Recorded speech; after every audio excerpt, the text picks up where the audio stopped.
दोस्तों स्वागत है आपका मेरे YouTube चैनल इंग्लिश बाबू पर। और आज मैं फिर हाजिर हूँ आपके साथ एक नई स्टोरी लेकर। और दोस्तों आज जो स्टोरी मैं आपके लिए लेकर आया हूँ बहुत ही मज़ेदार फ़नी स्टोरी है। कहानी सुनने में आपको बहुत मज़ा आएगा। उसके अलावा दोस्तों आज की जो स्टोरी है, इस स्टोरी के अंदर दो लोगों की बातचीत को दर्शाया गया है। तो किस तरह से इंग्लिश में कॉन्वर्सेशन की जाती है, बातचीत की जाती है, उसमें आपको बहुत ज़्यादा हेल्प मिलेगी। और दोस्तों आज के इस वीडियो के अंदर आपको कई सारे नए इंग्लिश के वर्ड मीनिंग सीखने को मिलेंगे, उनकी करेक्ट प्रोनाउंसिएशन के बारे में पता चलेगा। और हमेशा की तरह जो इसका ग्रामर का पार्ट है उसे बिल्कुल डिटेल में कवर करेंगे, तो एक एक स्ट्रक्चर को आप बड़ी आसानी से सीख पाएंगे। तो चलिए दोस्तों आज की इस कहानी को हम शुरू करते हैं। और सबसे पहले कहानी का टाइटल देखते हैं।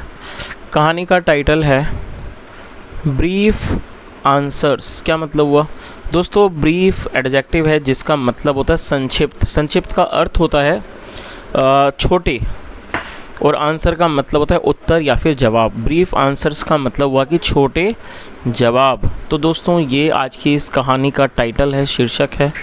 और अब मैं इसे पढ़ना शुरू करता हूँ। आप लोगों से रिक्वेस्ट है कि आप कहानी को बिल्कुल ध्यान से सुने। और यदि आज की कहानी में आपको कोई नया शब्द या फिर नया स्ट्रक्चर मिले तो आप उसको नोट करें। और यदि कहानी अच्छी लगे तो लाइक भी ज़रूर करें। तो चलिए इसको शुरू करते हैं। One day Birbal was taking a morning walk in a park। क्या मतलब हुआ दोस्तों? ये जो वाक्य है ये पास्ट कॉन्टीन्यूअस का सेंटेंस है। पास्ट कॉन्टीन्यूअस मतलब ऐसे वाक्य जहाँ वाक्यों की टेल पर रहा था, रही थी, रहे थे जैसे शब्द आते हैं। और ऐसे वाक्यों में was या फिर वर्ब का यूज़ किया जाता है हेल्पिंग वर्ब के रूप में। साथ में वर्ब की फोर्थ फॉर्म लगाई जाती है। दोस्तों टेक का मतलब लेना या फिर करना। तो क्या अर्थ हुआ इस लाइन का? वन डे एक दिन, Birbal was taking a morning walk in a park. एक दिन बीरबल एक पार्क में मॉर्निंग वॉक मतलब जो सुबह का जो वॉक होता है वो कर रहे थे। अ man approached him and asked. दोस्तों ये जो वाक्य है ये पास्ट इंडेफिनिट का अफर्मेटिव वाक्य है जहाँ सेकंड फॉर्म का प्रयोग किया जाता है। APPROACH।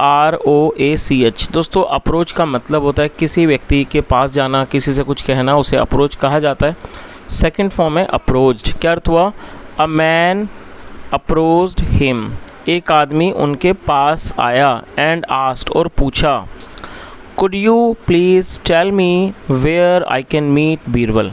दोस्तों ये जो वाक्य है यहाँ कुड का यूज़ किया गया है। कुड का प्रयोग वाक्यों में किसी भी तरह की रिक्वेस्ट को दर्शाने के लिए किया जाता है। और जब हम रिक्वेस्ट को दर्शाना चाहेंगे तो कुड का यूज़ पहले करना होगा, मतलब ये एक इंट्रोगेटिव सेंटेंस के रूप में इसको बनाना होगा।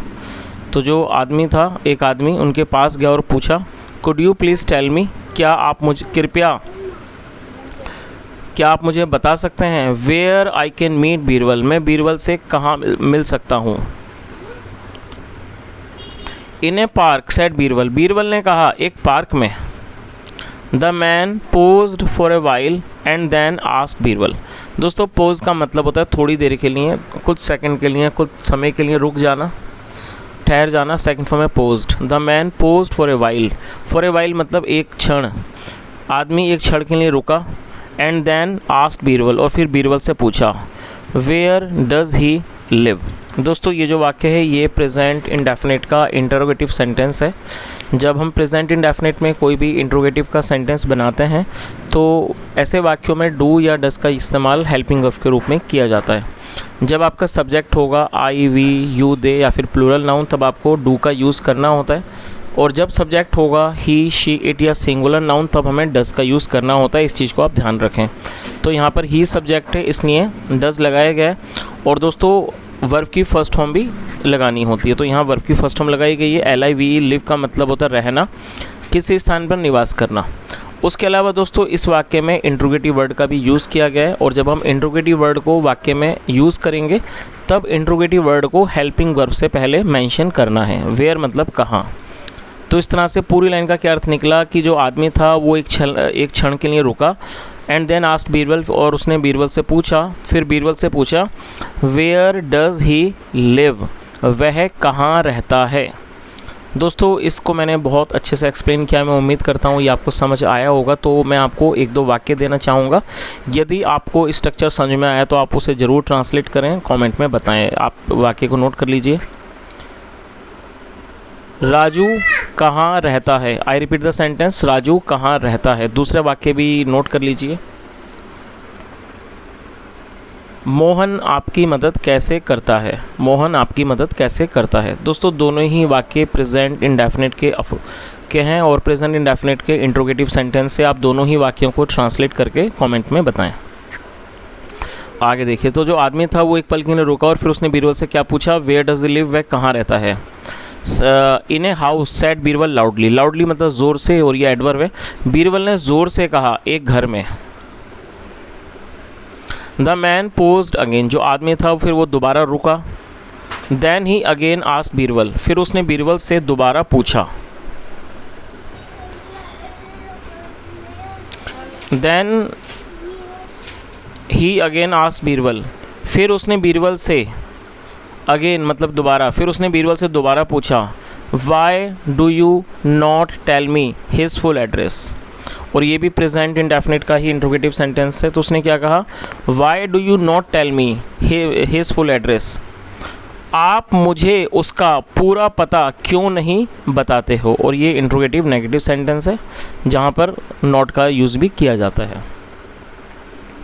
Because you did not ask for his full address said Birbal loudly. Birbal ने लाउडली कहा, मतलब बीरबल ने ज़ोर से कहा, बिकॉज क्योंकि you did not ask for his full address. और दोस्तों ये पास्ट इंडेफिनिट का नेगेटिव सेंटेंस है और इसे आप नोट कर लीजिए। आस्क फॉर मतलब होता है पूछना या फिर मांगना। तो जो बीरबल थे उन्होंने ज़ोर से कहा, because you did not ask for his full address, क्योंकि आपने उसका पूरा पता नहीं पूछा या पूरा पता नहीं मांगा। Can't you understand what I want to know ask the man. जो आदमी था उसने पूछा, कांट यू अंडरस्टैंड, क्या तुम नहीं समझ सकते what I want to know, मैं क्या जानना चाहता हूँ। आदमी ने पूछा, नो बीरबल सेड। बीरबल ने कहा, नहीं। The man kept quiet for a few seconds. दोस्तों कीप क्वाइट का मतलब होता है खामोश रहना, और ये पास्ट का वाक्य है तो सेकंड फॉर्म लगाई गई है। The man kept quiet for a few seconds का अर्थ हुआ कि आदमी कुछ सेकंड्स तक, कुछ क्षणों तक खामोश रहा। Birbal kept on walking. और जो बीरबल थे वो चलते रहे। I must then ask him if he knows Birbal. तो जो the man thought to himself. दोस्तों थिंक हिमसेल्फ या थिंक टू हिमसेल्फ का मतलब होता है मन मन में सोचना। तो जो आदमी था, और ये पास्ट का वाक्य तो सेकंड फॉर्म लगाई गई है। The man thought to himself, आदमी ने मन मन में सोचा। I must then ask him, फिर मुझे अवश्य इससे पूछना चाहिए, इफ़ ही नोज़ बीरबल, कि क्या ये बीरबल को जानता है। तो जो आदमी था उसने अपने मन मन में सोचा। And approach the Birbal again, और वो दोबारा से बीरबल के पास गया। वेल जस्ट टेल मी, ठीक है आप मुझे बताओ, इफ़ यू नो बीरबल, कि क्या आप बीरबल को जानते हो। सैड ही, उसने कहा। येस आई डू, हाँ मैं जानता हूँ। सैड बीरबल, बीरबल ने कहा। What is your name asked the man. जो आदमी था उसने पूछा, वॉट इज़ योर नेम, तुम्हारा नाम क्या है। बीरबल आंसर द बीरबल, बीरबल ने जवाब दिया बीरबल। तो जब बीरबल से पूछा गया तुम्हारा नाम क्या, तो बीरबल ने जवाब दिया बीरबल। आगे देखिए। The man was surprise. दोस्तों सरप्राइज एडजेक्टिव है, हैरान होना इसका मतलब होता है। द मैन वॉज सरप्राइज, आदमी हैरान हो गया। He was asking the address of Birbal from Birbal himself, and Birbal did not disclose that he himself was Birbal। दोस्तों लंबा सेंटेंस है, थोड़ा थोड़ा करके ट्रांसलेट करूँगा, एक एक चीज़ आपको समझ आएगी। तो जो आदमी था वो हैरान हो गया। He was asking the address of Birbal from Birbal himself, और ये पास्ट कॉन्टीन्यूस का ही सेंटेंस है।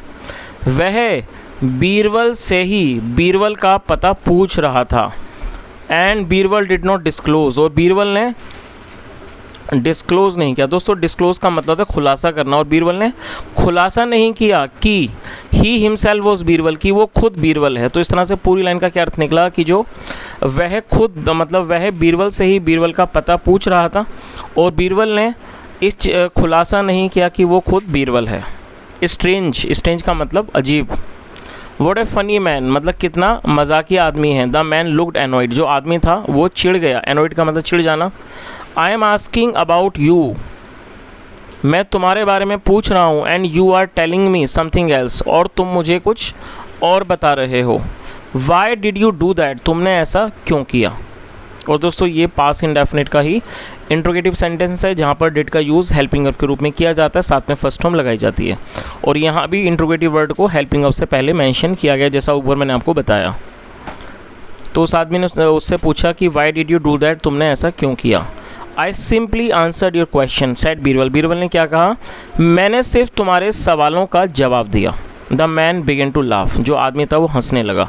और दोस्तों बिगिन मतलब किसी काम को शुरू करना, और सेकंड फॉर्म में बिगिन, तो बिगिन टू लाफ का अर्थ हुआ कि द आदमी हंसने लगा। The man told him that he wanted to meet him to get his help in order to solve a family problem. In order to का मतलब होता है वास्ते, तो क्या अर्थ हुआ, द मैन टोल्ड हिम, आदमी ने उनको बताया कि he wanted to meet him, कि वे उनसे मिलना चाहते थे। टू गेट हिज हेल्प, उनकी मदद लेने के लिए। In order to solve a family problem, एक पारिवारिक विवाद को, प्रॉब्लम को सुलझाने के लिए। Birbal agreed to help him, अब अग्री मतलब सहमत होना, बीरबल उनकी मदद करने के लिए तैयार हो गए। चलिए तो दोस्तों इस तरह से छोटी सी कहानी ख़त्म होती है, और मैं उम्मीद करता हूँ कहानी से आपने कुछ सीखा होगा। यदि आपको आज की कहानी अच्छी लगी हो, मेरा पढ़ाने का प्रयास भी अच्छा लगा हो, तो आपसे रिक्वेस्ट है वीडियो को ज़रूर लाइक करें, शेयर करें, चैनल को भी ज़रूर सब्सक्राइब करें। कोई भी सुझाव हो तो कमेंट में ज़रूर बताएं। यहाँ तक सुनने के लिए thank you so much. Have a nice and bye.